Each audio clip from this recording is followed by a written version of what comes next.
This is Walt Harris and Jerry Seltzer here at trackside at Kezar Pavilion, Golden Gate Park in the city of San Francisco. And we got a game coming your way, just underway. We are in the first period of play between the Bombers and the Pioneers. The score here as we pick up the action, the Bombers 2 and the Pioneers 1. We have 6 minutes and 8 seconds yet to go here in the first period of play. Jerry, it looks like it's going to be a great one between the Pioneers here and the Bombers. It is, and it's kind of a monumental game because this is the first time on the network that the fans will have seen Buddy Atkinson Sr. in his new role as infield coach for the Pioneers. He's already made some important changes. He is holding Joan Weston out and working the other girls, and he figures he's going to last longer through the games. I was looking for Buddy out there, and I didn't recognize him in the uniform that he's wearing on the track, on the infield. On the jam, Debbie Cho is moving with their number 51 for the Pioneers. On the play is Terry Lewis. Each team of the jam are trying to move in there. Debbie Cho being clouded now by Terry Lewis. They've caught the pack. There's Sherry Eric to block 53. But she's not eating right now. Debbie Cho slammed in the rail by Terry Lewis, 51 of the Pioneers. Back to block with the Bombers, 34, Dolores Tucker. Carol Myers back in action with the Bombers. Been out for several weeks. Sherry Eric blocking hard back there. This gal's come a long ways in the last several weeks, few months. Down they go in a heap. That was Francine Cochou with that block on Dolores Tucker, and the point was scored by Terry Lewis for the Pioneers to tie things up here at 2 points apiece. It's almost strange to see Sherry Eric wearing that pivot helmet out there. Well, she came along so well this season, Walt. Big, strong girl. Reminds many people of the way Joan Weston skates. And Joan coming back on that track now, she's taking the pivot helmet. Sherry going off. Buddy's talking to her. This is going to be the start of a kind of a long learning series, I think, for some of these girls, because Buddy's indicated after each play he's going to tell them what they do, right and wrong. And he's got quite a girl squad there, though. Francine Cochou and Candy Dones and Sherry Eric, Joan Weston, and Joan just comes on now, looks real fresh. And oh! Joni Weston really controlling things as she takes out Rosetta Saunders at the head of the pack, but on the jam for the Pioneers, they have two girls moving. They have Candy Jones, number 57 on the play, and they have number 50, Rita Williams. So they got two good jammers moving on the play. And because of Joan Weston's blocking at the head of the pack, the Bombers have nobody out on this jam. Dolores Tucker back to the block for the Bombers, number 34. She's got a job to do. Block on Jones, a block on Williams. Tucker, 34, doing it out there. Not a big gal, but she can do it all, as they say in the trade. Jones almost gets by. Tucker cuts Weston with a block in there. That's 2 points. Each jammer going by. Tucker blocking by Joni Weston, in trouble now. Saunders back to the block, number 36 in the pack. A girl taken out of there by Joni Weston. That's 2 more points in there. Carol Meyer taken out of there. Still battling for more. They have at least 4 already. The Pioneers trying for more. Kathy Pulliam getting up there, but I don't think she scored. I think it's 6 points in there for the Pioneers. It is. They lead now 8-2. And Saunders draws a warning from Bill Morrissey. He's almost laughing at him. She believes he's so wrong in his call. I didn't see it. I have no judgment on it. But the score is 8-2, a big play by the Pioneers. Very responsive crowd here today, Walt. A lot of families. They really enjoy the Bombers. Of course, the Pioneers are used to skating before crowds that aren't terribly friendly. They've been on the road almost all summer, and I'm sure they're going to look forward to opening at home again, especially with their new look team. Here we go again on the jam. Moving for the Bombers in the play, Linda Antonio, but in front of her, it's little Francine Cochou. Debbie Cho moving out to help out Antonio. Every time you look up, these Pioneers are a talented skater out on the jam. They are loaded. There's Buddy Atkinson here waving his towel, encouraging her to move, but she moves for a point. As blocking in the play, Joni Weston, some help in there that time from Terry Lewis. Paved the way for that point in there for the Pioneers. They now lead the Bombers 9-2 with 2:10 to go here in the first period of play. Well, we get a lot of new viewers every week, and I know that a lot of them would like to understand this game better. If you'd like to get a free copy of the rules, or put your name on the mailing list and receive advance information about upcoming games in your areas, write to Rules or Mailing List or both, Post Office Box 1828, Oakland, California 94604, and please make our job a little easier so we can sort out where you're writing from. Put the name, address, city, zip code number, and the station on which you watch these telecasts. So here we go with another jam. The Bombers finally get 2 girls out on the jam. And we're in the pack. The Pioneer jammers are knocked down. out of there. The Bombers are moving. The entire Pioneer pack left at the gate that time, but they have big Joni Weston back there to guard that gate. 59, Joni Weston, and the block there on Gandy, and a block on Tucker. They have Golden Girl. Many say the greatest skater ever to lace him up on the bank track. Saunders out of the penalty box is back there to help charge now. Saunders, 36, gets nice. Atkinson Sr. running around the infield, talking to Joni, talking to his team. Boy, he really works out there. Jump block in there, 2 points. They're trying for more. With Saunders again, and it's 2 more each. That's a total of 6.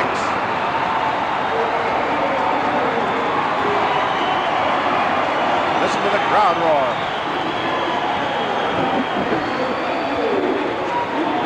Saunders out of the penalty box just in time to help out the Bomber Jammers that time, where they needed help because Joni Weston was doing the job back there.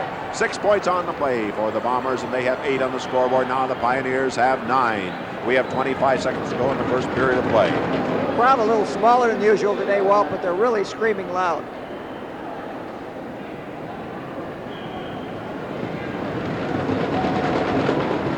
I don't know, they're packed in here pretty good. Here we go, Koshu, but time is against her. 3, 2, 1, and that is it, and that is the end of the first period of play with the score. The Bay Area Bombers 8 and the Pioneers 9. Walt Harris and Jerry Seltzer here at Kezar Pavilion, Golden Gate Park in San Francisco. The second period getting underway. The men on the track, and this game so important. And such rivalry between these two clubs. And Charlie O'Connell is starting the second period. Ordinarily, he sets out maybe the second period or most of it. But he is out there right off the bat in the second period. On the jam, Bob Dansell, and he's clobbered by John Rice. Rice clobbers him again, but Dansell stays on his skates. And there, not for long, I say it, down he goes. And away goes John Rice for the Pioneers. At the rear of the pack, it's Pete Boyd and Ronnie Robinson blocking out there. The block now can pave the way for a point for the Pioneers. The headlock in there by Robinson on Pete Boyd. Slams him into the rail. No official looking. He gets away with it, so a point is scored. 2 points are scored. And Buddy Atkinson Sr. is holding up 1 point. He was with me, and one of the officials held up 2 points. So Buddy missed the calling that time. So did I. It's 11-8 the score. 2 points for the Pioneers. You know, Walt, you were remarking something between the periods. That Pioneer team out there has to be the most loaded with talent. And as a sign of the respect for that, Charlie O'Connell, who normally holds out 2 to 3 to 4 jams, is not doing that. He came right on the track at the start of the period along with Pete Boyd, figuring if they're going to control this series and this game, they're going to have to throw their strength in right away. Here we go, whipped out of the pack for the Bombers, Alvin Mallory, 31.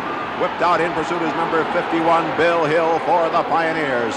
Each team is man, and the rear of the pack, Robinson with a foot into the back of Boyd, and he hammers him on the head, and he hits him with an elbow block. Boyd coming back after Robinson now. Moves in with a block on Robinson. Grabs him with a headlock and throws a left hook in there. He draws the penalty. No point for the Bombers, and that's the way it goes. The man that finishes the fight is the one that draws the penalty, and that's a tap into Pete Boyd. And now Bob Hine kicks him over there. And Boyd is down, but Bob Hine was caught by referees. Bob Hine does draw a penalty. Buddy Atkinson Sr. in there between Mallory and Robinson, and in between them on the track is Pete Boyd, who was put there with that kick from Hine. Atkinson trying to calm things down, talking to Charlie O'Connell. 11-8 the score remains. You really get a feeling when these two teams get together. These certainly are two of the class teams in the league. They both seem to skate a little better against each other than they do against other teams. And the Pioneers, especially with Buddy Atkinson, you get the feeling that they're a lot more happy in their skating out there. Here is Tony Roman on the jam. Tony Roman is off and moving. In pursuit is number 56, Gary Lorenz. Gary Lorenz. Lorenz moving on Tony Roman on the play. In the back, we have Ronnie Robinson the block. Larry Smith is out there. John Rice. Roman blocked out by Robinson. Gil Orozco with a smashing hit block, and Gary Lorenz slammed him into the rail. Roman left on the rail by Robinson. Lorenz hit again by Orozco. Orozco again slams him over the rail with a block, and out on the floor he goes. Robinson slowing down Tony Roman. Ronnie Robinson. Orozco goes back and decks Robinson. Then he decks Lorenz. Orozco doing a job out there. Roman picked up one, possibly two. And look at Robinson decks Orozco with his helmet, and O'Connell is after Robinson. Clubs like this get together. They remember everything that happened in the past. 1 point Bombers, scores 11-9.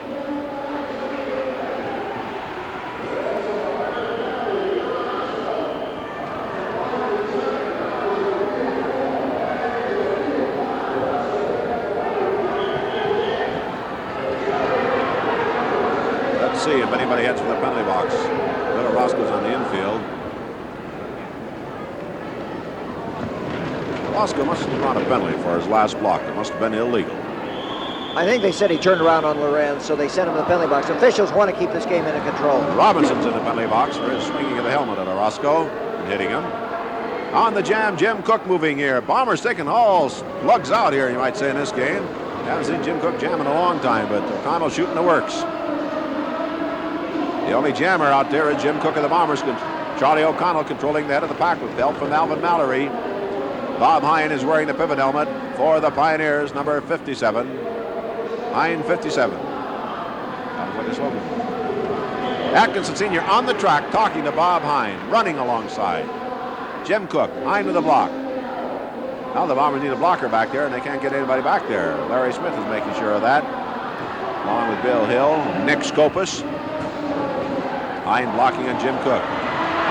Here comes Orozco out of the penalty box, moving on Hine, slams him over the rail. Robinson out of the penalty box.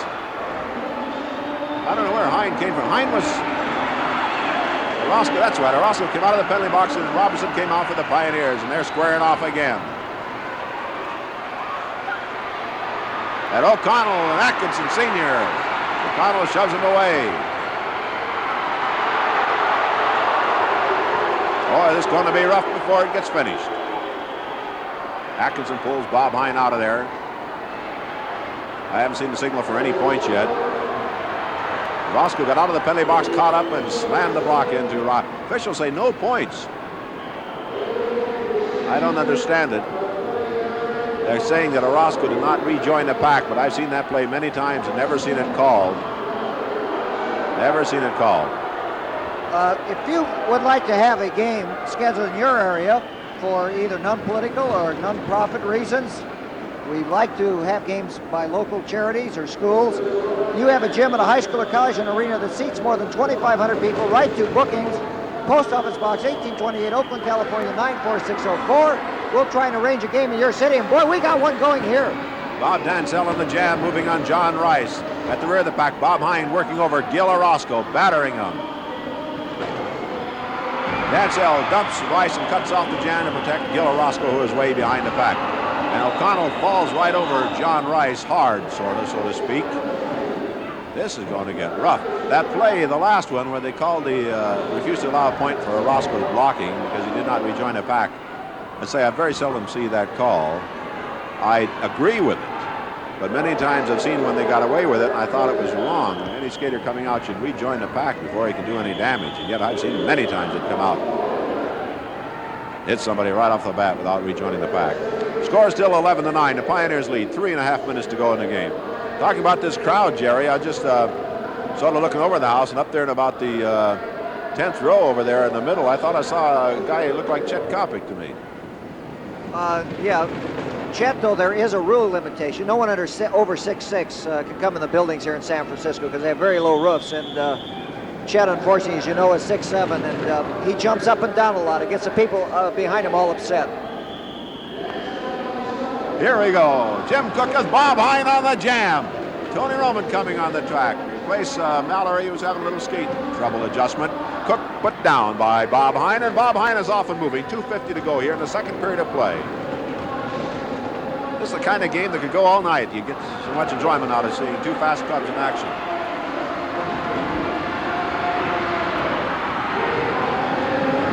Bob Hine up there. He's got Robinson the block. He's grabbing and holding in there, and he's got a bundle of points if it's all legal. And it is, and it's 4 points for the Pioneers.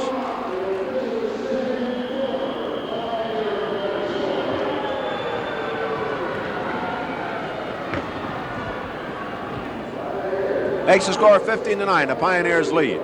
You know, here it is, only the second period of the first half. And you know we're going to have quite a game. You're going to see the whole game here on this station. So first and second half. And it's really hard to believe, Walt, that we're only in the first half. This is the second period of the first half. And these teams look like they're going for the World Championship out there. Packers 4 in the play, gets underway again. Pete Boyd up in front. Trying to work out of there is Tony Roman. He's going to be out of there because he's going to be put down by Pete Boyd. He is at Bob Hine in pursuit, number 57. The Oswego, Oregon Flash. Bob Hine out and moving. Tony Roman with a block on Hine, and down he goes. He bounces up again, but Roman has the lead now. He's got Gillarosco in front of him to block. Tony Roman behind Gillarosco. They're moving on Ronnie Robinson, number 58. Big star of the Pioneers in the leg blocker there. He threw the leg on Orozco, and underneath it went Roman for a point. He's down and he cut it off. The referee says they didn't see it. But so far he's convinced Bob Hine, who is so down on his jam. 15-12 is now the score. The Pioneers lead. 55 seconds to go here in the second period of play. Just a few more weeks of the season for the fans in the San Francisco Bay Area. And of course the Pioneers looking to get back on. They've got a big interleague series coming up against the Thunderbirds. Buddy Atkinson Sr. said that he's going to be ready for that Los Angeles team, and he looks like he's got this team hyped way up, Walt. They're really moving tonight, and Jim Cook is out on the jam again for the Bombers. To say the Bombers are pulling out all stops against this club. 51 by Bill Hill right behind Jim Cook. Alongside he goes. There's his block on Cook. Cook retains his balance and comes right back after Bill Hill. They're hitting in that pack. Robinson in there with a block on Dan Sell a moment ago. Cook grabs the lead again on Bill Hill. He's moving on Ronnie Robinson, 58. Ronnie puts a block on. There goes the man. There goes the helmet. Bill Hill has the lead in the jam. Moving on Pete Boyd is Robinson. Pete Boyd gets away, puts a block on Bill Hill. Slams him again. Robinson decks Bill Hill. Jamming time had run out. The period had ended. That was the reason it ended there. My clock still had 12 seconds to go. That's the end of the second period of play with the score. The Bay Area Bombers 12 and the Pioneers 15.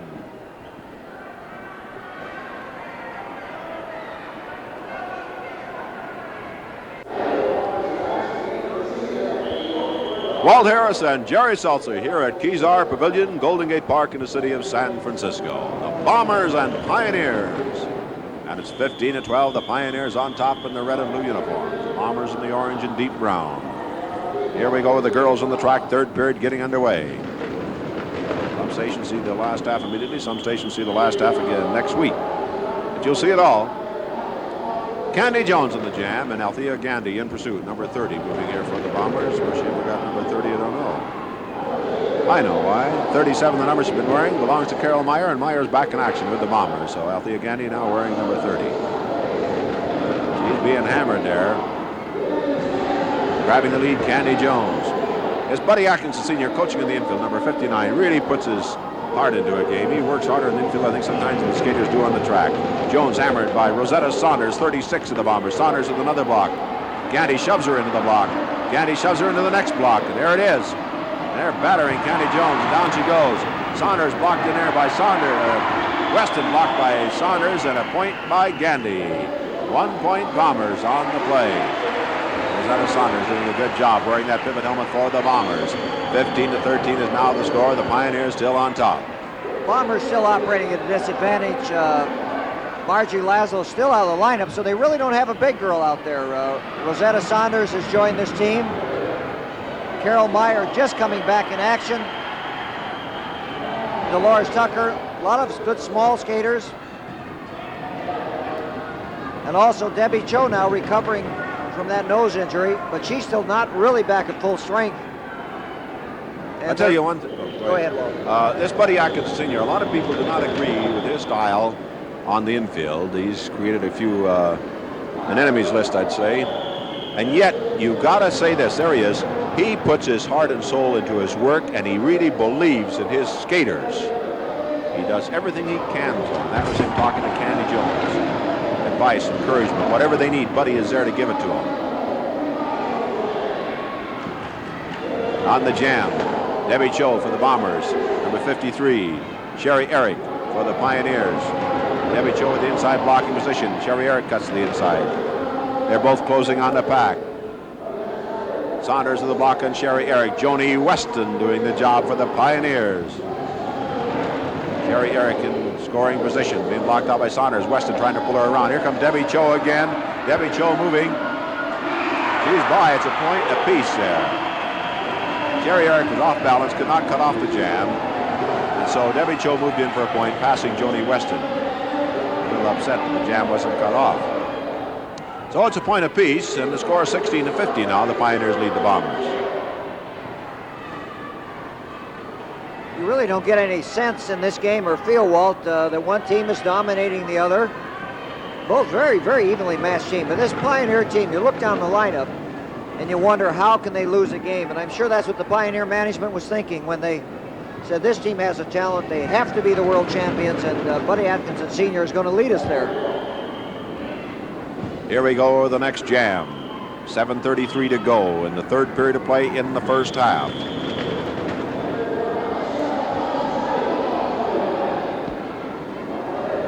On the inside, Gandy is out of there. Althea Gandy, Rita Williams in pursuit, number 54, the Pioneers. Each team at the jam are out of the play. At the front of the pack, Saunders and Weston. Over the rail. Williams got away from the block. Now, a senior, there he is on the track, telling his team, slow that pack down now. You got the only jammer out.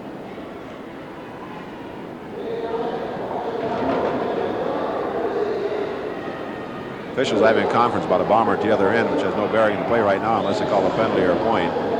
They went over the rail. Gandy was hurt. She was replaced, which you can do with an injured skater. I think one of the officials thought the other skater was just standing down there stalling. Saunders doing the job on Rita Williams. Gandy is still on the floor outside. Atkins Sr. almost giving a whip to Rita Williams. Saunders with the block on her. Weston with the block on Saunders. She's passed for the point. Another block in there, another point in there. Carol Meyer blocked out by Joni Weston. Down she goes, but she scored at least 2. 3, they say. 3 Pioneer points on the play. Thea Gandy finally being helped onto the track by Tony Roman and Alvin Mallory. 19-15 is the score. There's Joni Weston.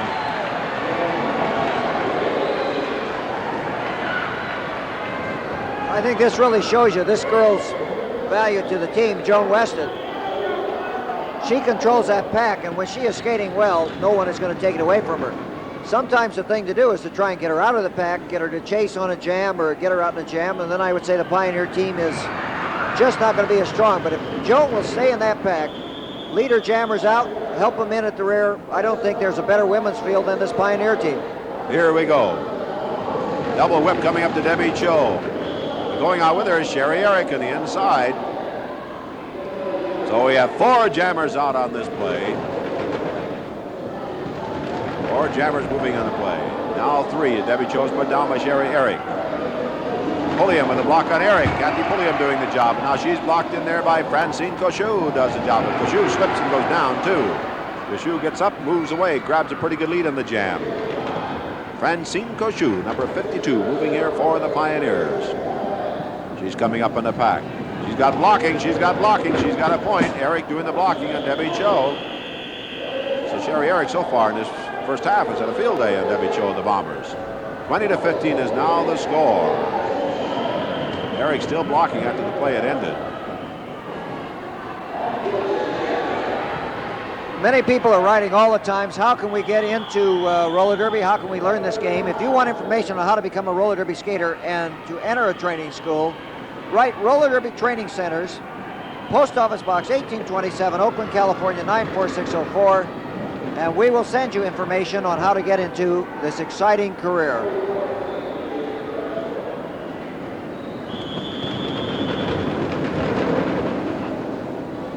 Here we go, 4:10 to go in this period.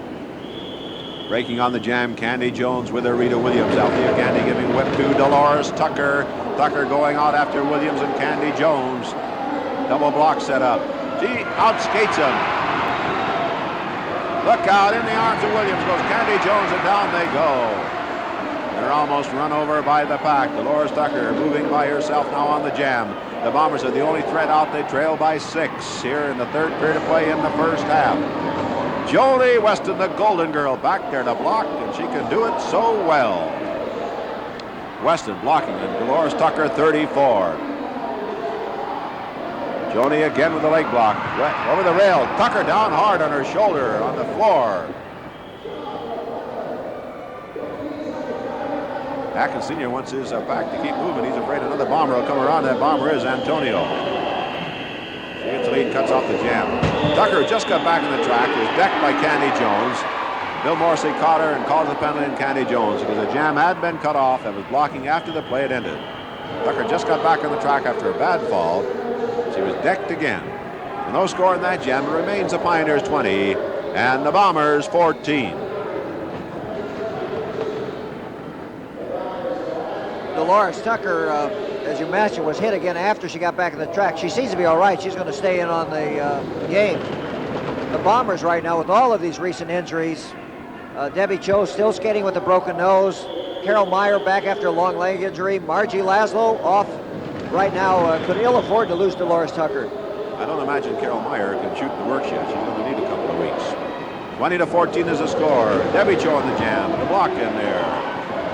Grabs the lead. She put Linda Johnson down.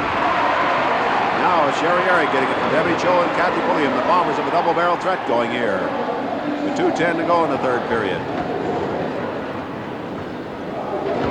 Down in the Sherry Eric, there come the jammers. Each one goes by, each one gets a point. Weston blocking now. On the rail, girl blocked out by Saunders, and that's 2 more points. Girl blocked out that time, Barbara Nunley. And a total of 4 at least here. Jam cut off by the Bombers. Debbie Jones clobbered by Sherry Eric. Saunders clobbers, Koshu gets out of there, and Saunders just protecting my teammate who was here on one knee, but she'll draw a penalty nevertheless. 20-18 is now the score. The Bombers scoring 4 big points on that play. Time enough for another jam in his period. We'll get these skaters apart and get the pack formed. There it is, Eric decking another bomber, and Saunders wants a piece of her. Debbie Cho getting in there. Koshu is in there. They got Sherry Eric over the rail, and they're bound. Here comes Weston using her helmet. She's so big she doesn't need a helmet. She clobbers Saunders. Now a right hand. Here's Koshu decking Carol Meyer just for good measure. We got bombers down all over the place. 4 bombers on the deck. I have to say one thing for Buddy Sr. there.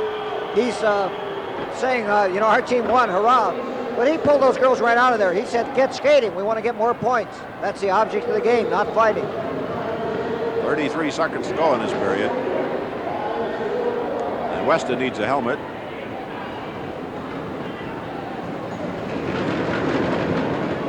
Weston still doesn't have a helmet.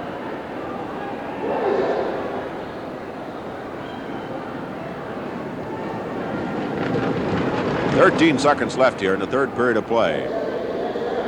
One helmet is thrown out to the Weston. It goes clear up in the stands. It could be called for delay of game, actually, because that cost a lot of valuable time. Cost a possible scoring jam, not getting a helmet to Joni Weston. That's the end of the period. I say there was a chance for a period, a jam to be run there and a point to be scored, but it took 2 laps, almost 3, for him to get a helmet to Joni Weston. She had the helmet. They'd have had that pack organized, and possibly there could have been a score before that third period ended. But it was a great and wild third period of play. Both teams scoring profusely. This looks to me like it's going to be a high-scoring game the way they're racking up the points. Right now, it's 20-18. In a few moments, we'll be getting into the fourth period of play with the men coming on the track. And when Jerry is talking about the power of this club, just run over that lineup for the Pioneers. Nick Skopas, Bill Hill. You have Larry Smith, great veteran star. Gary Lorenz, Bob Hine, John Rice, and Ronnie Robinson. That's the end of the third period of play with the score. The Bay Area Bombers 18 and the Pioneers 20. Walt Harris and Jerry Seltzer here at Kezar Pavilion, Golden Gate Park in the city of San Francisco. The fourth period getting underway here between the Pioneers and the Bombers with the score, the Bombers 18 and the Pioneers 20. And there are 3 Bombers on the track. There are 4 Pioneers. These are penalties drawn for the girls at the end of the third period of play. They have to be used up here by the men. On the jam, Bob Hine, number 57, a slim, trim Bob Hine moving with Jim Cook, 38, moving behind him for the Bombers. At the rear of the pack, Pete Boyd and Ronnie Robinson, each trying to get a shot at each other and not connecting. Bob Hine on the signal to Ronnie Robinson. He says, "I'm coming up, give me the block." And he does. And there's a point for Hine. Another block, 2 points. Bob Hine did it, Ronnie Robinson blocking. 2 Pioneer points, and they lead 22-18 over the Bombers. Now both clubs should go back to full strength. Dansell and Roman coming on the track for the Bombers. Well, there's infield coach Buddy Atkinson Sr. just joining this Pioneer team, and boy, he's getting right in the middle of everything. But that shows you the advantage of coaching, Walt. I think one of the things we've remarked all too often is a team will skate short-handed, and the other team is not able to take advantage of it. Here the Pioneers have the Bombers in a short-handed situation, and they use it to pick up 2 points on that play. And Atkinson got out of Robinson out of a possible fight. Here we go. Whipped out of there. Let's see. The man is Bill Hill. Chasing Bob Dansell. Roman out. Blocking on John Rice. Slams Rice into the rail. Then Roman stays in the pack. After putting Rice back in there, Roman could have jammed. He stayed in there to block. Dansell is out of the jam with Bill Hill. Another skater that's come a long ways. He stays up, moves to the inside, a block on Dansell. Dansell 34 of the Bombers. That time he puts Bill Hill down, number 51. Dansell moving on the pack. Bob Hine back to the block. Bob Hine has scored 2 points in the last jam, is now blocking for Bill Hill after he put Dansell into the rail. Pete Boyd blocking out Bill Hill. Puts him down with the knee block. Then Dansell decks Bill Hill as he gets up again. Now Dansell moving, he's blocked out by Bob Hine, number 57. Dansell 34, Bill Hill 51 coming up on the pack again as time's running. Rice comes back and lays a right hand right into the midsection of Dansell and got away with it. That was going backwards and punching. Atkins Sr. there to protect the skater, and Orozco gives it to him. Right hand Orozco Atkinson. Here we go. They're still going at it down there.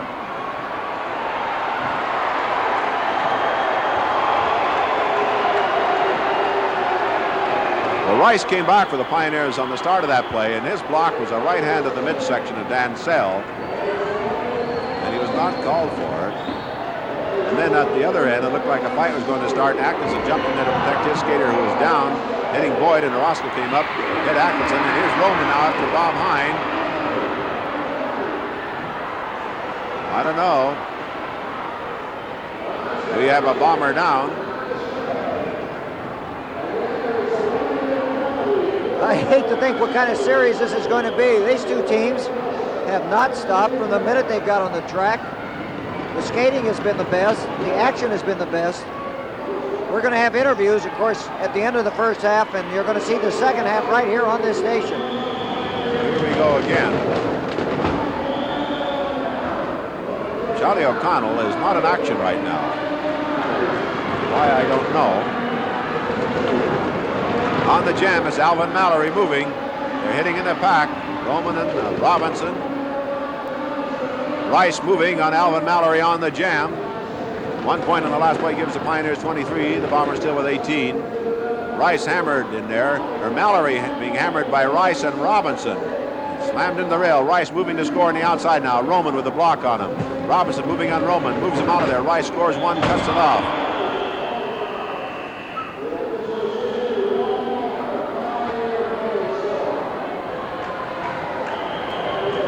Score now 24-18.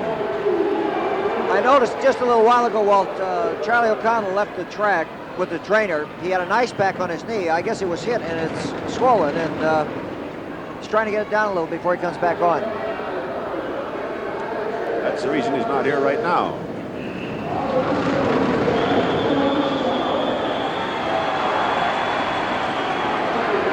Roscoe out of the penalty box. He and Buddy Atkinson Sr. jawing each other. Tony Roman out on the jam with Gary Lorenz. Each team the man out on the play. Oh, Lorenz down hard. Hope he didn't get hurt. He went over that kickboard on his back. No way to break his fall, and he hasn't shown up yet.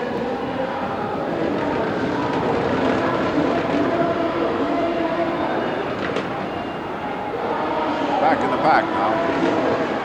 Tony Roman in scoring position. Gil Orozco to block for him.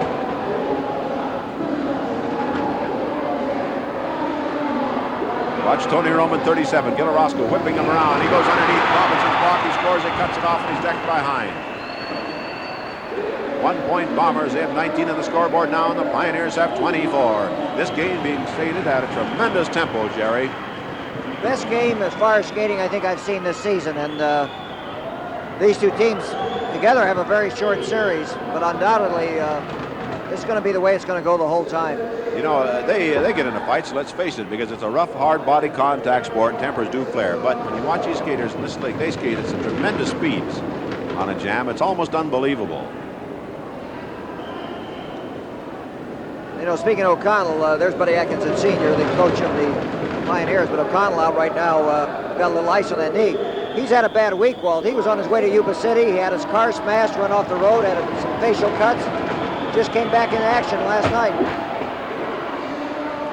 Roman left on the rail by Robinson. At the rear of the pack, blocking Gil Orozco. Here comes Robinson on the pack. Roman signaling behind him. Jim Cook is the man on the jam. Jim Cook is a man. Tony Roman leading the charge. Watch the action. Roman moving on Ronnie Robinson. Goes to the outside. There goes Cook by him for the point. He's blocked out by John Rice, by Bob Hine, rather. Roman trying to pull him around. Pull him around Bob Hine. He does. That's another point, unless they say he's grabbing and holding. I don't know who is holding. Punches being thrown in there now. Ed Mallory gets up there, but I don't think officials paid any attention to him because he actually went by Robinson for another point and then cut off the jam. See how many points they call.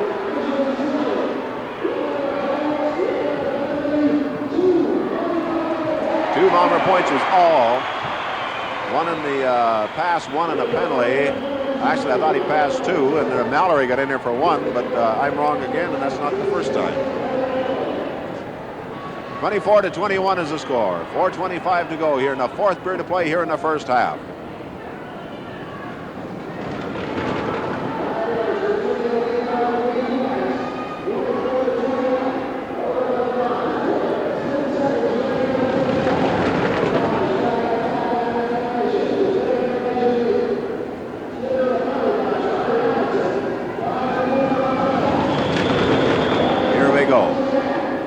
Out of that pack. Dansell to the inside. Got to get by Smith. Smith reaches back, whips out. John Rice, 59. Bob Dansell of the Bombers at 34 in pursuit now. John Rice blocking and Bob Dansell really working him over. Takes him out of there. Got a cute leg block in there. It's almost a trip. Buddy Atkinson, you're on the track, yelling advice to John Rice. Lorenz and Smith slowing the pack down. Roman back there to block. Robinson's in the penalty box. He's ready to come on the track now. Rice hit by Roman. The only man that can score is John Rice, 59. He's hit by Jim Cook. He's hit by Roman again. Hine and Robinson trying to get back there. Smith trying to get back. The Bombers are pushing him ahead. Will not let him come back there. Here's Jim Cook with the block on Rice. Roman with the block on Rice. And again a block in there, and again a block, and again a block in there. And Rice really battered in there. Finally dove down. He really took a pounding with Jim Cook and Tony Roman. No point scored. And Bob Hine has got a few words he wants to say to Tony Roman and Jim Cook. Ronnie Robinson behind Roman and Hine in front of him. Referees get in there. 24-21, the score remains. The Pioneers in front. 2:25 to go in the first half. Remember, interview at the end of the half. Interview at the end of the second half.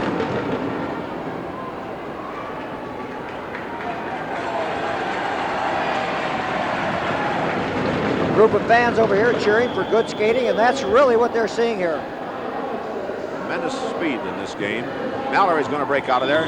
He's going to whip out the big man, Pete Boyd. So Bob Hine takes off after Pete Boyd. Here we go. The two pivot skaters on the jam. Bob Hine, the bald eagle, nods to Buddy Atkinson. Yes, I know what to do. He does. He's been around for years. Pete Boyd stays up, takes the first two blocks, and keeps on moving in there. Another block by Boyd now on Bob Hine, and another one in there. And Pete Boyd wins that battle. Bob Hine wants another shot. He's going to have to go back in the pack and get it. And he is there. He's at the rear of the pack. Robinson says, go ahead, Bob. He's all yours. Hine blocking out Pete Boyd. Boyd's the only man in scoring position. Number 36, big 225-pounder of the Bombers. Boyd trying to pick up speed, but Hine slows him down. And Roscoe back there now where he can give him some help. Roman back there now. And here comes Bill Hill on the jam for the Pioneers, and Roscoe has to worry about him, and he does. He decks him. Now watch the action. Roman whipped into that double block, takes both men down, and Roscoe jumps over the top. 2 points for Boyd, and he cuts it off. That's backfiring. Roscoe in front of Roman, and Robinson with a few words for Tony Roman. The referees get there. Buddy Atkins Sr. to take Ronnie away. 54 seconds to go in the half. 2 points. Bombers 23, the Pioneers 24.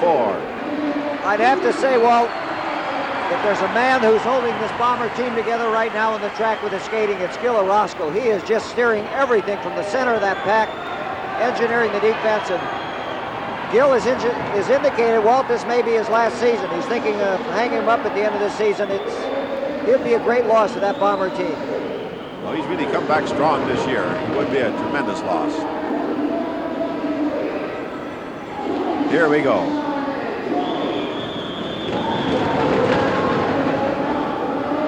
Whipped out of there, John Rice again. Hard-working jammer, Tony Roman in pursuit for the Bombers. 10 seconds to go in the half. This jam goes a full 60. Roman moving on Rice. Hits him with a block. Rice took a tremendous pounding on his last jam. He's down again. And Tony Roman for the Bombers moving by himself. The Bombers trail by 1. Pete Boyd working on Ronnie Robinson. Pete Boyd's got him going now. There they are. Pete Boyd's got blocking position on Robinson. There comes Tony Roman. Over the rail he goes. 1 point Roman. Here's the whip. Moving now on Smith and Rice. He's put down by Smith and Rice. Whipped by Pete Boyd. They've got about 25 seconds of jamming time left. He's decked by Bob Hine. Here comes Gary Lorenz in the jam, so Roman cuts it off to kill the Pioneer threat, settling for the 1 point that ties up the score. So the score here at the end of the first half of play. The Bombers and Pioneers in what was a tremendous 4 periods of action.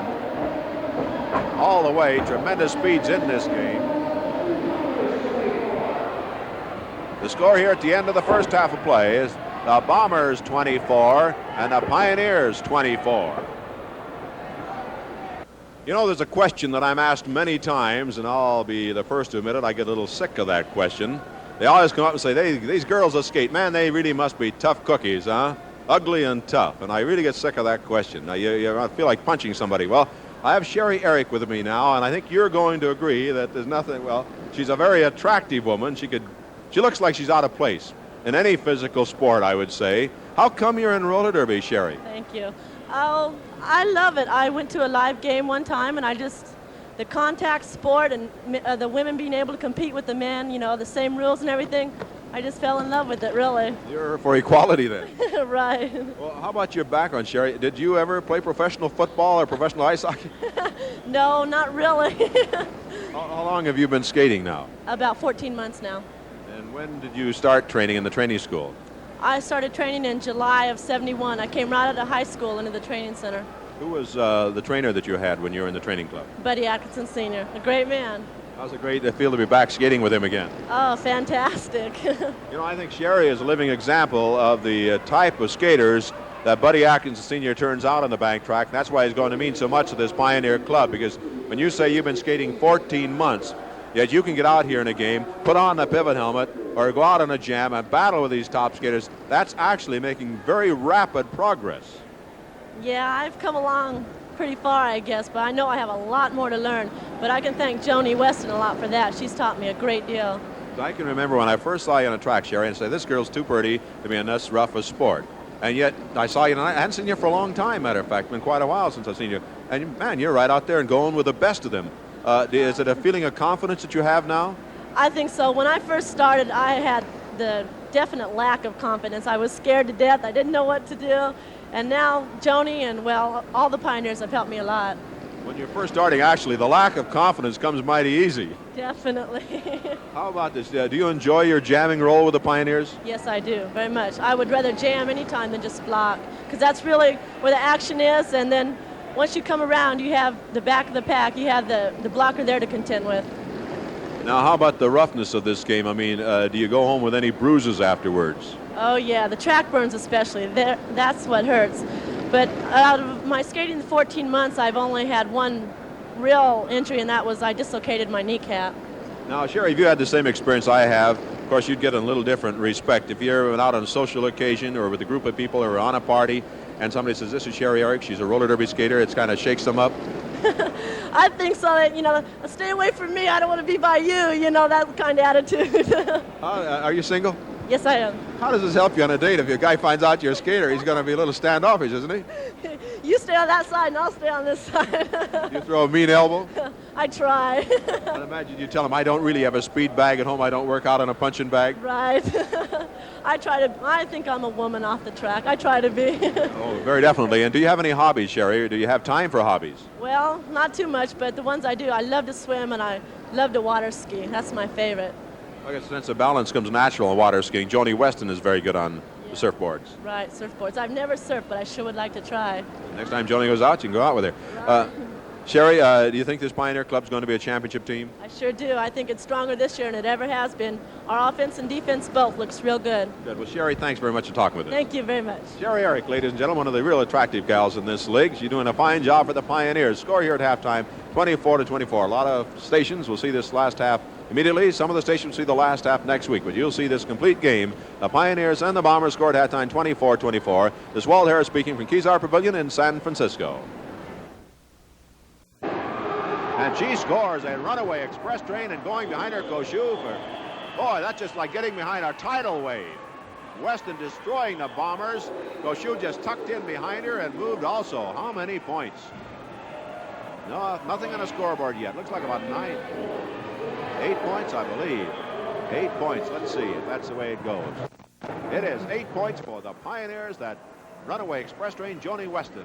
So action is coming your way. And what action from Kezar Pavilion, Golden Gate Park in the city of San Francisco, the Bombers and the Pioneers. And the score here in the 5th period of play, the first period in the last half, is now the Bay Area Bombers 25 and the Pioneers 34. A big play created by Joni Weston.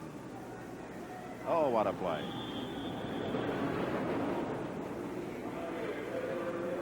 Backs being formed. Play gets underway again. Althea Gandy breaking out on the jam. It looks like Rita Williams. It is Rita Williams right behind her, number 50. Charlie O'Connell's coming back. He missed the 4th period of play. His knee was hit and started as well. He's got ice back on it in the last half hour or so. Oh, Williams over the rail, down hard. Althea Gandy moving. She's got a lot of blocking behind her, too. And double jump blocks on Weston.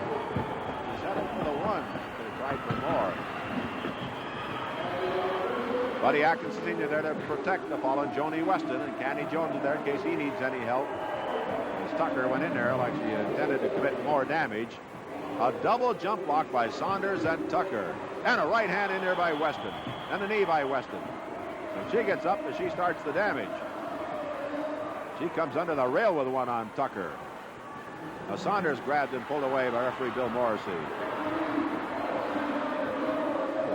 Well, I know, Walt, if anyone has just joined us, they're really in for something. Buddy Atkinson Sr. has taken over as coach of the Pioneers. They're skating a fast, hard, furious game. The Bombers are, and I'd say most of the fans here have not sat down since the game started. It's been that kind of game. Joni Weston draws the penalty. Score now, the Bombers 27 and the Pioneers 34. Well, obviously, she's going to sit down now. Here enjoying the game. A lot of fans come from all over to see these games on Sunday. Stuart Gans, who's a disc jockey and personality at radio station in Red Bluff, KBLM. His buddy Roy Miles drove all the way down here just to see this today. Over 3 hours on the drive. Debbie Cho tying a shoe at the other end is called for delay of game. And Orozco's pointing out to the referee that she's got a reason. But he walks away from Gil Orozco. That means the Bombers will skate shorthanded. The Pioneers are already shorthanded with Weston in the penalty box. Koshu being blocked out by Kathy Pulliam. Pulliam, a real surprise package on this Bomber team this year. He showed me a lot. Oh! And Pavilion pulls away. So the lone threat is the bomber skater, Sherry Eric, 53, wearing the pivot helmet here for the Pioneers. Sherry Eric, another skater that's come a long ways this last year with his Pioneer club. Hard blocks by Sherry Eric and Kathy Pulliam. Weston out of the penalty box on the track. Debbie Cho still in there for the Bombers, so they're still shorthanded. Sherry Eric doing the job on Pulliam. Here comes the jammer for the Pioneers into the picture, Terry Lewis. She goes to the outside, and Tucker meets her at the block, and Pulliam left on the rail by Sherry Eric. No score on the jam. It remains 34-27. Eric and Tucker. 34-27. The Pioneers lead the Bombers.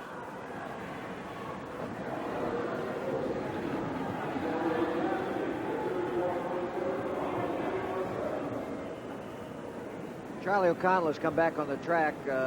He didn't look like he was limping or anything. Well, I don't know if he's got his knee taped up. Obviously, he's ready to go to the next period. And with this Pioneer men's squad, the Bombers need all the strength they have. From Nick Scopus to Ronnie Robinson and Bob Hine and John Rice and Bill Hill and go right down that line. Well, that's quite a team. The Bombers have had a tremendous season this year, and O'Connell's been able to sit out most of the second period while he sized up the opposition. In this game, he started from the opening gun, but then he did miss the fourth period with an ice pack on his knee in the dressing room. On the jam, Rosetta Saunders, 36. Gal that no more looks as tough as she is on skates, and anybody I can imagine. She just looks like a sweet young thing. On skates, she's tough. She has to be, because she's meeting Joni Weston right now. All-time great Joni Weston of the Pioneers, 59. Tucker's coming around on the jam, too. She may be a factor. The Pioneers have nobody out. Tucker coming fast. Andy Jones helping Weston. There goes Tucker for two. They don't even know Tucker went by. Now they know it. Two more for Saunders. They have four. They're going to get more. Two more each. 6 points. Weston taken out at the other end. Has been measured by Tucker. Oh, what a play. Look at the crowd standing and screaming here at Kezar. They're in the upper decks.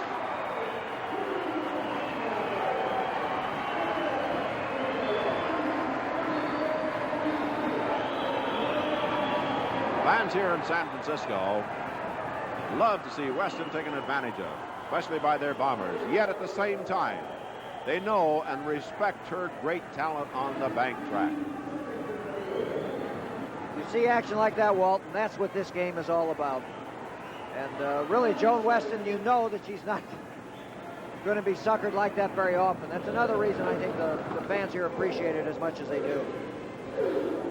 That is the end of the fifth period of play with the score. The Bay Area Bombers 33 and the Pioneers 34. Walt Harris and Jerry Seltzer here at trackside at Kezar Pavilion, Golden Gate Park in San Francisco. One of the two places in San Francisco to skate. The other, of course, is the Cow Palace. Also the Oakland Coliseum, the Oakland Auditorium. In fact, this game is skated in all the major arenas in the United States. Madison Square Garden, Chicago Amphitheater. On the jam, Bob Dansell. Moving behind him, John Rice. Rice pouring the blocks in there, and he wins the battle. John Rice is a real competitor. You've got to like him in Chicago. John Rice moving up on big Pete Boyd, the moving wall. Robinson dropping back to block for Rice, but here comes Dansell. Ronnie Robinson will have to worry about him. He worries about him. He spins him around to the hard block. Now he's moving up on Pete Boyd. Look out. Hammers Pete Boyd. He's passed by John Rice for a point. Boyd is down. Moving now on Gil Orozco. He's hammered by Robinson. That's another point. And Rice gets trying to get by Roman. He goes by O'Connell while he's trying to get by Roman. O'Connell, a little sleep at the switch here, and he was shaking his head afterwards. He was watching the battle, I think, between Roman and Rice, and he forgot to move in there, and he was also passed. 38-33 is now the score. The Pioneers lead the Bombers. At the end of the game, Walt, you're going to be talking, of course, to the new infield coach of the Pioneers, Buddy Atkinson Sr., and I'm sure he's got a few words as he looks at this team and tell you what's going to happen. They're looking forward, of course, that big interleague series with the Los Angeles Thunderbirds. Great deal of pride. They skated him last year at White Sox Park before more than 50,000 fans, and they got some very big games coming up with them. Well, they've got a great team, the Pioneers. Bill Hill on the jam. Jim Cook getting on now for the Bombers. O'Connell and Bob Hine up in front. Bob Hine slammed into the rail by Charlie O.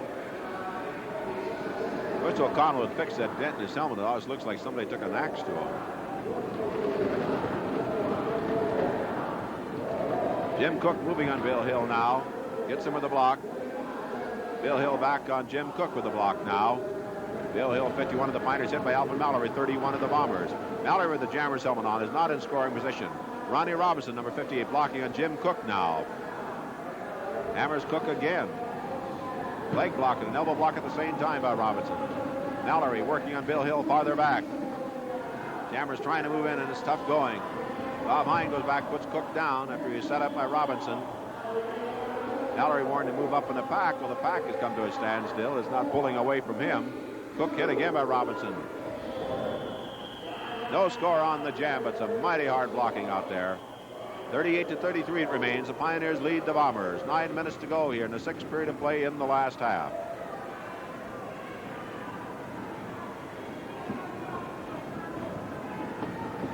Fans who might be seeing Buddy Atkinson Sr. work for the first time, he's the gentleman with the glasses and the towel in the infield. He covers more territory than these skaters do. Watch him on a jam. He runs right along with them. That's kind of what I call a moving coach. Well, he gets a lot out of a team because he really has an interest in the people that skate for him. Bob Hine out with Tony Roman chasing him. Will not for long. It's Bob Hine by himself now. The bald eagle on the move here for the Pioneers.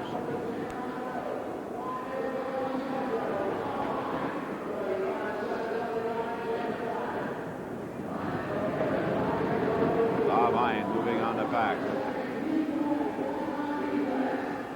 He's signaling ahead for somebody to drop back there. But O'Connell and Dan Seller making sure nobody gets back to block for him. He's got to face Pete Boyd by himself. The moving wall throws a leg block in there. Roman wants a shot in there. Hine moving again, and he's hit again, and he's hit again. First Boyd and then Roman. Another knee block. Roman with a block in there. And then Pete Boyd in there, and they're hammering Bob Hine. Down he goes. Timber. Atkinson just saying, get up and try again. He does get up. He'll try again. He runs into a hard elbow block.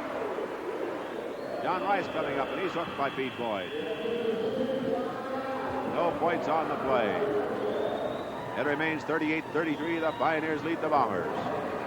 You know, you can consider that play kind of a defeat for the Pioneers because they didn't score. But the effort they're showing in this game, they're ahead, first of all, by 5 points. But John Rice saw that Bob Hine wasn't getting anywhere. He came on a late jam, and he almost snuck in there for a point.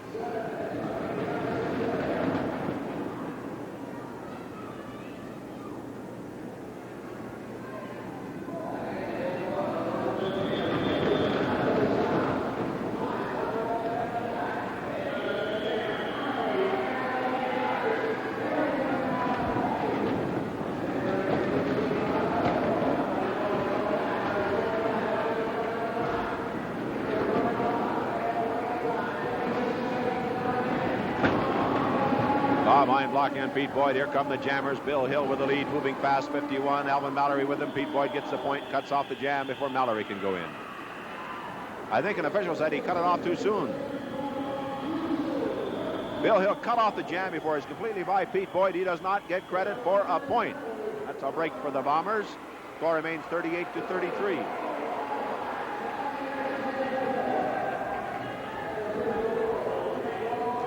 If you would like to get a free copy of the rules for this game or put your name on the mailing list and receive advance information about an upcoming game in your area, write to Rules or mailing list or both. Post Office Box 1828, Oakland, California 94604. Please include your zip code number and the station on which you are now watching this program.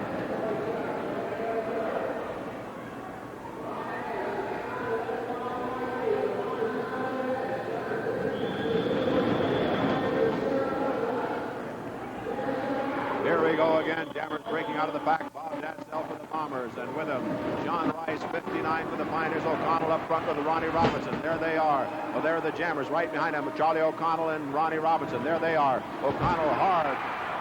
Robinson down. Well, the lead jammer still is John Rice. He's got Dansell for company of the Bombers. They're both moving on the pack. Ronnie Robinson back there to block now. He puts a block on Dansell. John Rice being blocked out by Gil Orozco, 39.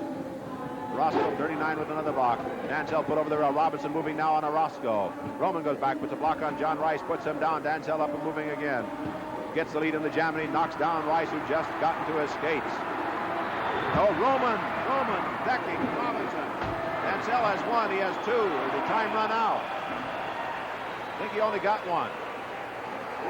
Robinson decked by Tony Roman. No, 2 Bomber points. Time had not run out. Bombers had 35 and the Pioneers had 38. Walt, in the second period of the first half, there was quite a collision on that track between Charlie O'Connell and Nick Skopas. O'Connell hurt his knee, and it was split. As you can see, he's even limping out there a little, although I think he'll be able to work it out. Nick Skopas hurt his ribs, and at halftime I was talking to Coach Buddy Atkinson, and he said he was going to keep him off this next period, try and tape it up. If he didn't feel well, he would not bring him back the 8th period. If he did, he would, but Nick does have bruised ribs. Here we go again. Jim Cook out on the jam, chasing Barry Lorenz, moving for the Pioneers. Alvin Mallory breaks away for the Bombers now, so they have 2 out and the Pioneers have 1. Cook slowing down to give Mallory a chance to get up there. Mallory goes on by. Cook blocking on Gary Lorenz. Slowing him down, putting him back in the pack. So the only jammer is a Bomber jammer. Alvin Mallory, 31, moving. At the rear of the pack to block is Ronnie Robinson, 58, now wearing the pivot helmet. He and Bob Hine have been alternating with that black pivot helmet. Robinson with the block on that. Mallory spins along the rail and stays up. Larry Smith skating behind Pete Boyd, so he can't get back there. He's getting back there, though. Bob Hine breaks it up, though. Gets in between them. Bob Hine shoves Pete Boyd up now. Robinson with the block on Alvin Mallory. Ronnie with a leg block in there, and Mallory slows him down. Time running short, about 10 seconds left of the jam. Robinson goes back, hits him again, puts him down. That should kill the Bomber threat in there. 3, 2, 1, and he's up with time just to get hit again. Robinson and Roscoe. Atkins Sr. in the middle. Referees in the middle. Hugh Kendall. 38-35, the score remains. No score on that play. We have 2:33 to go here in the 6th period of play in the last half. One of the things to watch on these plays is how these players block. Someone like Pete Boyd or Ronnie Robinson. You know, in football, it's tough enough. You have to get position on the ground and hold it. In roller derby, you have to get position on that track and you're moving. You have to set your feet. And actually, you'll notice when they go in their final blocking, they spread their feet way across. Now, this could be a factor later in the game. Charlie O'Connell, having trouble with that knee, cannot set himself to block properly. Here we go. Breaking out of that pack, Tony Roman. Larry Smith giving a whip to Bill Hill, 51. Larry Smith, the fine jammer, has been taking the blocker's role in this game tonight. That's how much power this Pioneer club has. O'Connell up front blocking Bob Hine at the rear of the pack. Dansell working on John Rice, and that's just a personal battle right now. Either man is out on the jam, but here comes Tony Roman. He's going to score behind Dansell, blocking on Rice, and he cuts it off. Dansell and John Rice are in a personal battle, so to speak, in this game because they both seem to jam at the same time. And Dansell's blocking that time on Rice paved the way for a Bomber point. Makes the score 38-36. The Bombers trying to close the gap again. Well, teams try and do that on purpose. They put jammers on each other at the start of the night, one-on-one. They will assign a Johnny Rice to a Bob Dansell. They'll assign a Tony Roman to a Nick Skopas or a Bob Hine. And the reason for that is obvious. If you got 2 jammers at the same speed and they're coming up on the pack, neither team has really time to set up too much to let their jammer in. But if one jammer is quite a bit faster than the other, that allows his team to get him in easier for points. And Mallory is out again and moving. And no Pioneer is near the head of the pack at all. Larry Smith, the blocker, is up there trying to move out Jim Cook, a jammer. No Pioneer jammer got away from the pack. Mallory is on his own. He has a lot of time left, but there is Mr. Bob Hine, number 57, to block. Bob Hine blocking on Mallory. Boy, these jammers have had it tough tonight. Even though the points are being scored, they really been bounced around. Buddy Atkins Sr. running around the infield there. There he is running with his towel, telling Bob Hine what he wants him to do. Don't distract Mr. Hine or it could cost him. Here comes a jammer for the Pioneers now. Gary Lorenz, he has the lead.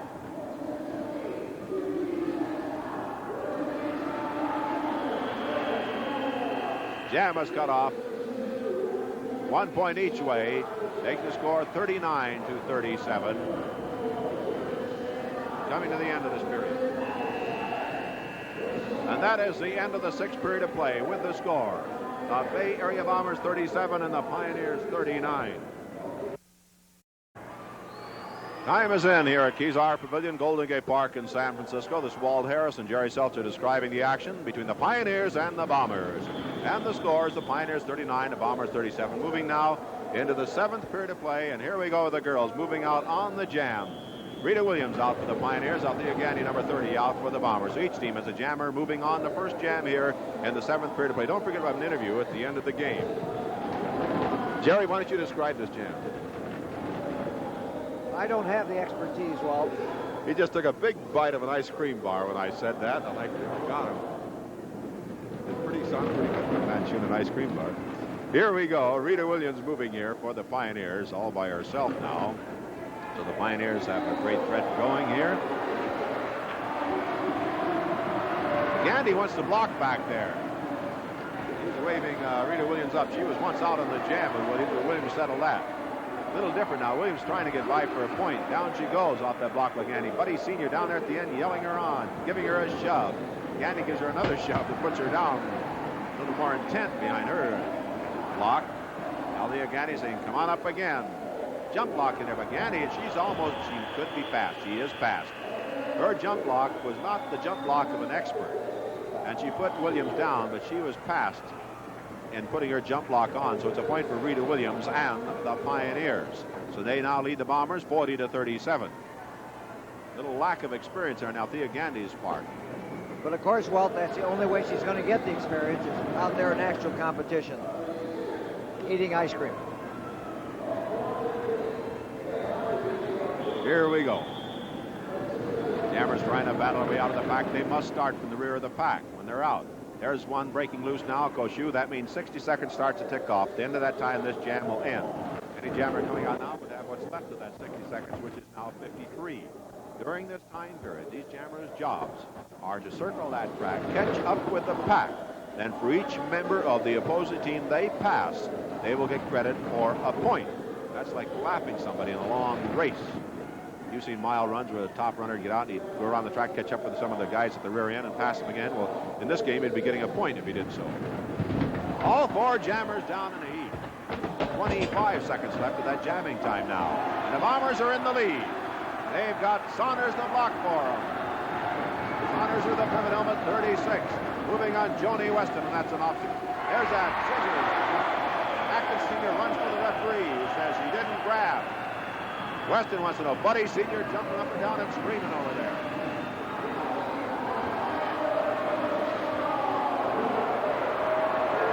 No, they didn't call a penalty. They said Bill Morrison said she grabbed when she did it. That's a new block sort of used this year. I don't know about it should be declared illegal or not, but they say she grabbed, so the points were not allowed. At first, it didn't look like he was going to call anything because Buddy Sr. was mad and hopping over there. I don't know whether he convinced the referee, Jerry, or not. Well, I don't know. I looked right away, and Bill Morrissey had called it, but he came over there screaming, assuming that he wasn't going to get it. And Bill grabbed him by the shoulder and said, I already called it, but Buddy kept screaming. 40-37, the score remains. And it's Candy Jones out of the jam for the Pioneers, being chased by Althea Gandy. Also out, Elaine Bonham for the Bombers and Rita Williams for the Pioneers. In the penalty box, Saunders off that illegal block, so called by Bill Morrissey. Gandy battling with Jones. Jones hammering away now on Gandy. Jones moving on Dolores Tucker, 34, throws a knee up there sort of nonchalantly. Another knee in there. Gandy back into the lead in the jam. He's being blocked out in there by Joni Weston.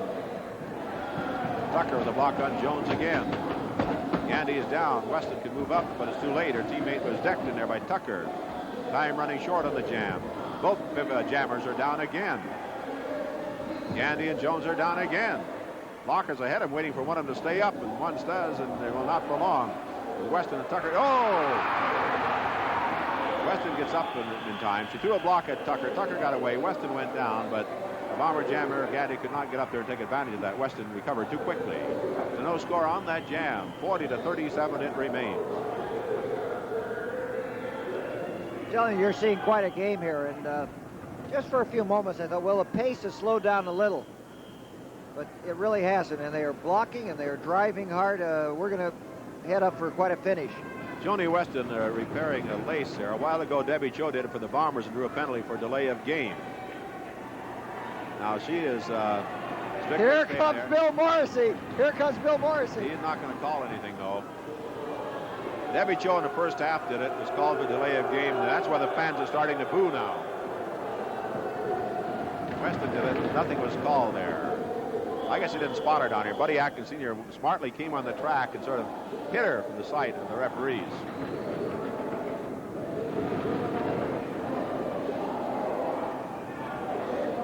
Here we go. There's Koshu out there and Sherry Eric, 52 and 53 for the Pioneers. Debbie Cho out there. I think Kathy Pulliam for the Bombers, and she's being slowed down by Eric. So closing on the back, Koshu, 52. Debbie Cho, 32 for the Bombers. Runs into Weston. That's a pretty big obstacle to run into. Saunders back there blocking on Koshu. The other jammers are back in the pack. Nobody out on the play right now except the two we're talking about. Koshu trying to get by Saunders, 36. Debbie Cho, louder helmet now, trying to get by Joni Weston. That helmet was to protect her broken nose. You better look out she doesn't catch an elbow block in that nose again. Time running short. The referee throws her that helmet so she can put it on again. Before she gets it on, she's hit again by Weston. And Koshu decked in there by Carol Meyer. Now Cho is pulled by Weston for a point. Saunders in there, and Carol Peanuts Meyer doing the job for the Bombers, and Carol being hammered on by Koshu now. Carol coming back. Look out.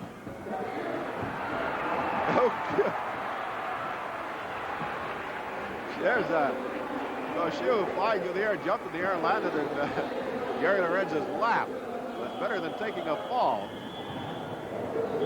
Well, we get a lot of mail all the time about how can we get a game in our area. We received letters this week from Dartmouth University, from also from Notre Dame, a letter from Corinne O'Connor in South San Francisco. How can I have a game at my school? If you would like to have a game scheduled in your area for either non-political or non-profit or charitable organization, and you have a gym at a high school or college or an arena that seats more than 2,500 people, write bookings, Post Office Box 1828, Oakland, California, 94604. And Walt, we don't want to have a game that we have raise money to help people who've broken into places get lawyers and get out of trouble. A lot of worthwhile causes, police associations, fire departments, volunteer fire departments receive the benefit of games skated in their area. Rita Williams on the Gandy put on the block and went down. Things aren't working right for Gandy here in this period. Buddy Sr. on the track waving that towel, saying, come on, he's spurring his skaters on to greater efforts. The Pioneer Club has got to be a threat this year. Rita Williams moving in the back and up. Saunders blocked out by Weston, 1 point. Williams, another block, 2 points. Williams, another block, 3 points. Williams. Blocking that last time in there by Candy Jones and number 52, Linda Johnson. 43 for the Pioneers now, and 38 for the Bombers.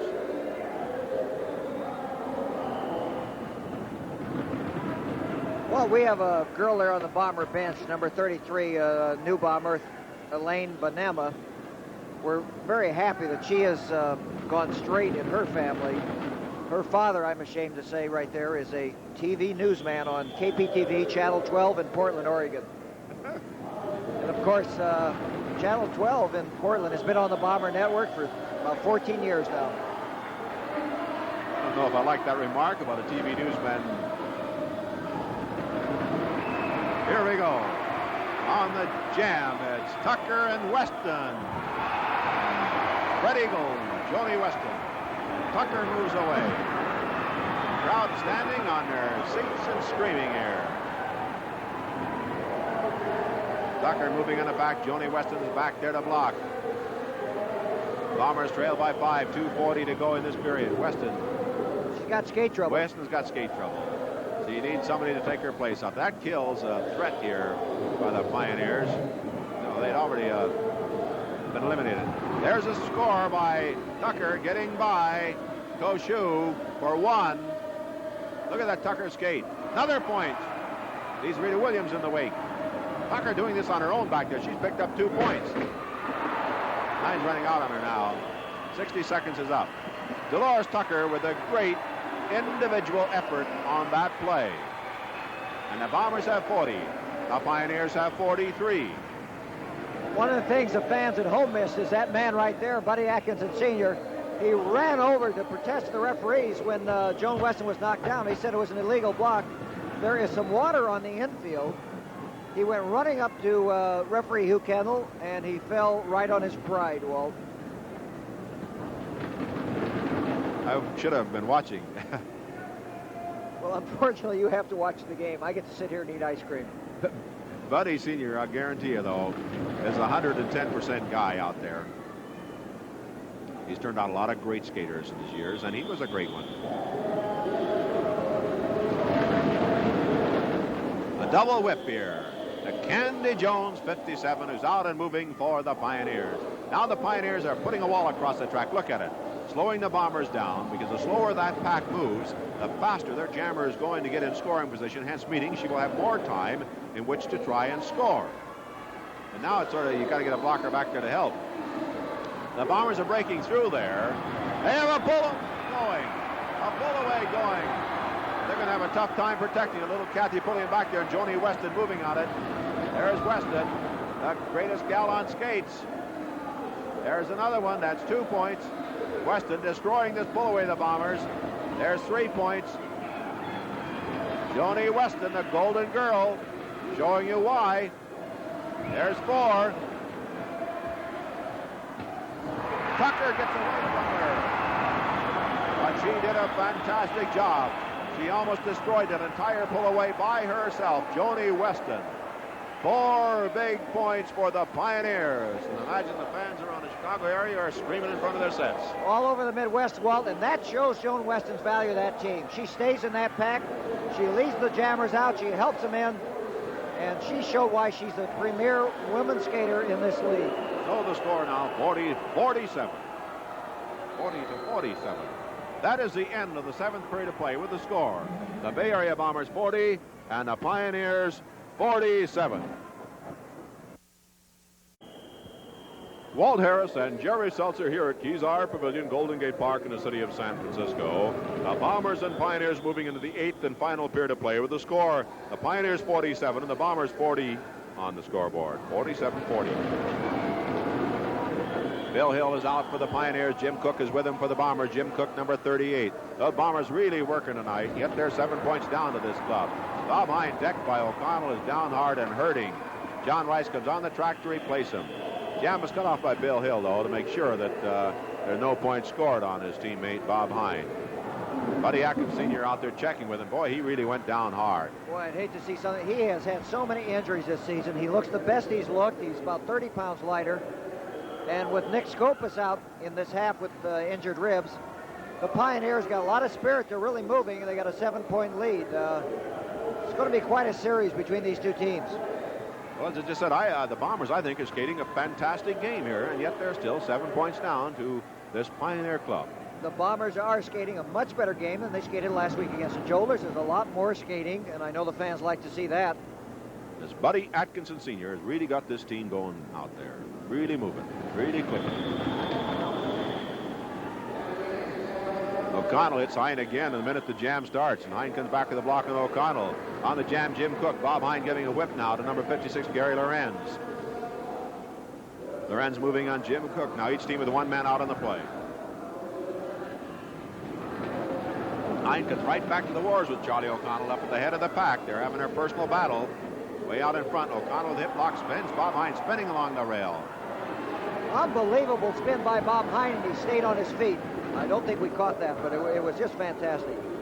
Jim Cook being blocked out by Ronnie Robinson, 58. Gary Lorenz being blocked out by the moving wall, Pete Boyd, number 36. Hard block by Pete Boyd. Robinson slowing down Cook. I tell you, these jammers, despite the fact the score is 47-40, have really been battered in this game.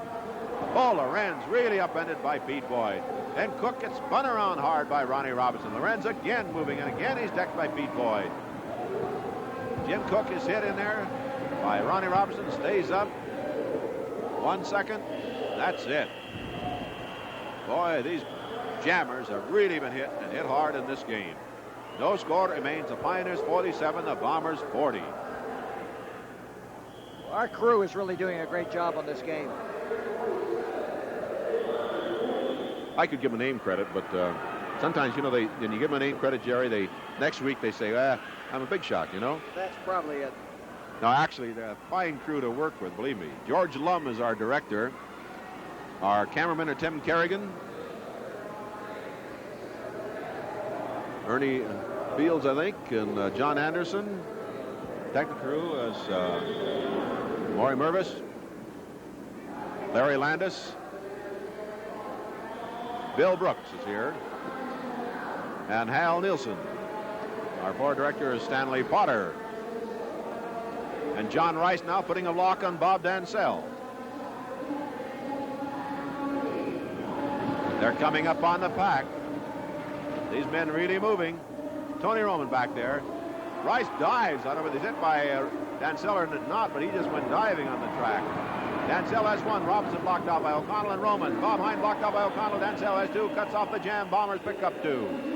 47-42 the score. 8:14 to go in the game. The Pioneers by 5.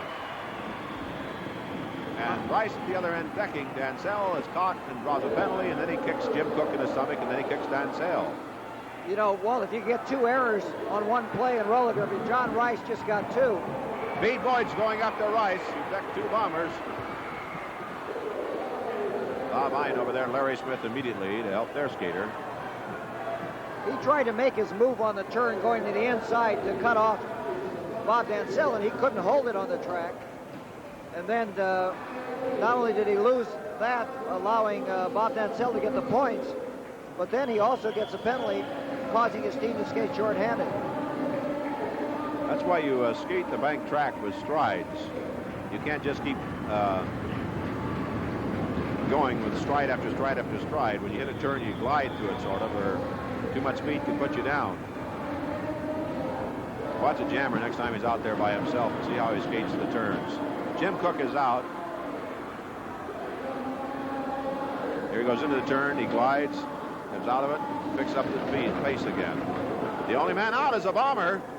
The Jolters are down to 4 skaters. Pioneers are down to 4 skaters on this jam. Ronnie Robinson back there to block. This man is one of the greats. Ronnie Robinson, number 58. Hammers a block into Jim Cook. Hits him again. O'Connell goes to the rail so he can get back to the block for his man. Charlie says, here we go, or something to him. And they're moving. The crowd is roaring here in San Francisco. O'Connell talks to him again. Time running short in the jam. Robinson gets it from O'Connell. There's a point for Cook. Over the rail. O'Connell moving on Larry Smith. Moves him out of there with a body block. That's 2. He's trying to get around Bob Hine, but Bob Hine sends him spinning into the rail, so Jim Cook cuts it off. That is 2 points in there for the Bombers. They have 44, and the Pioneers have 47. I'd like to say something right here. Before last period, we were talking about Joan Weston. Charlie O'Connell out there hurt his knee in the first half. He possibly sprained it, put some ice on. He's determined to finish this game. And on that last play, the blocking he did, and he is only going off of one knee.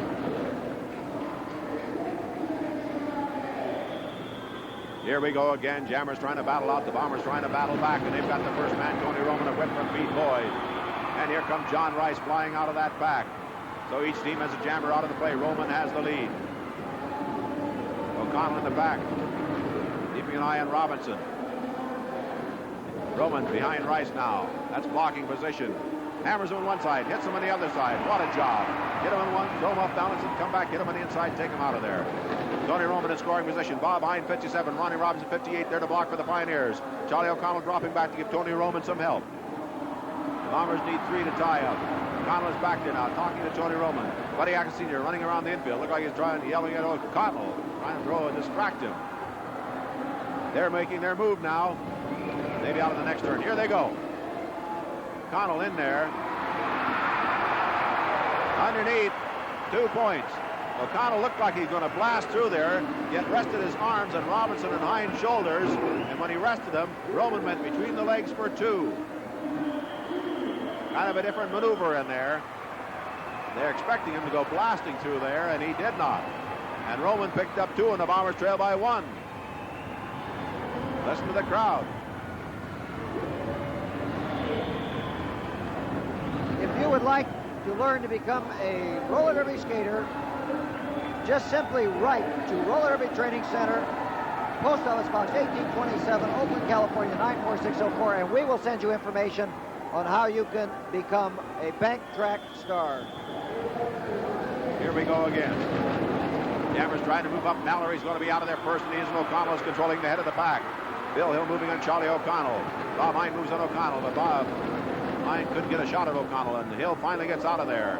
But with a big lead on the jam, Alvin Mallory, 31, Buddy Sr. on the track, waving that towel, urging Bill Hill to get more speed out of himself. Over on the floor goes Hine, hit by O'Connell. He's passed by Mallory for 1 point. That ties it up. 3.5 minutes to go in the game. O'Connell says, come on. He moves on Robinson, hits him hard. That's 2. Farmers lead by 1 as Mallory cuts off the jam. O'Connell's favoring that leg after that blocking. I think that shows you why Charlie O'Connell is the only skater today who is active, who is in the Hall of Fame. He actually is, minute by minute, that knee seems to be getting worse in the ankle. He's limping badly right now on skates after that last effort. The Bombers lead 48-47 with 3 minutes to go in the game. That's tough to hold a 1 point lead against this team. I don't think anyone should count this Pioneer team out.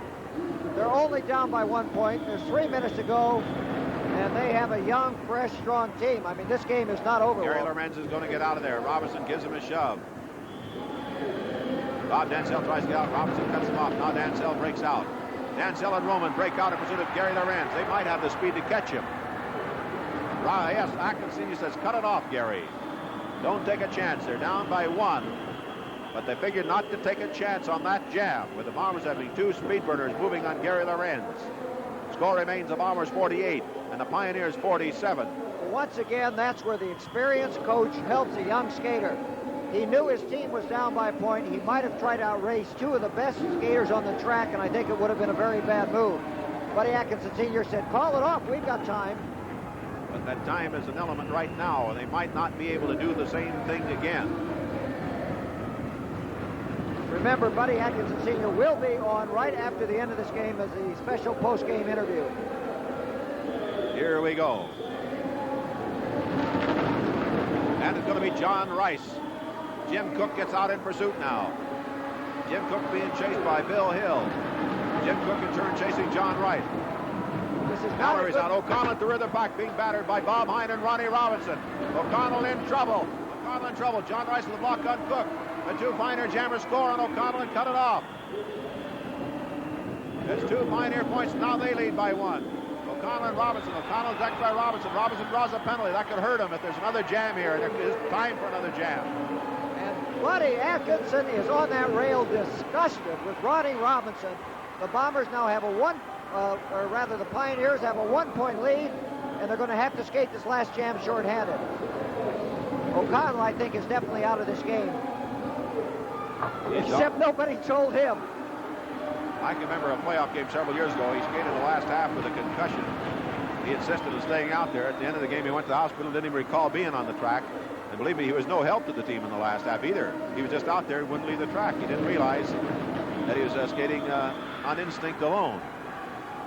Bombers trail. It's 49-48. The Pioneers in front. They get the first jammer out. All he has to do is skate out the time of the clock, which is 30 seconds. Larry Smith for the first time, the veteran star, moving here for the Pioneers to ensure a victory. O'Connell being pounded, kicked in the leg. Another point, and the jam cut off, and a victory for the Pioneers. Robinson and Hine really working O'Connell over, and they leave him on the deck. They went to work on that bad leg. Their veteran star, Larry Smith, moved out, took things into his own hands, scored the point. They wrapped up a victory here for the Pioneers over the Bombers. We have just 5 seconds left in the game. the disappointed crowd here in San Francisco, but it was a great game all the way. To the final score in the game, the San Francisco Bay Area Bombers 48 and the Pioneers 50. With me, Buddy Atkinson, Sr. Buddy, let me say that game I just saw, of course, the Bombers lost, and there's some real hard blocking in there. Sometimes tempers flared, and yet it was a fast, tremendous, great skated game. Well, to me, Walt, I thought the game was planned good. We planned it out in the dressing room with the captain of the team, Ronnie, and Joni, the captain of the girls' team. And we got together and we said we're going to make this team one, and we're going to do a job with it.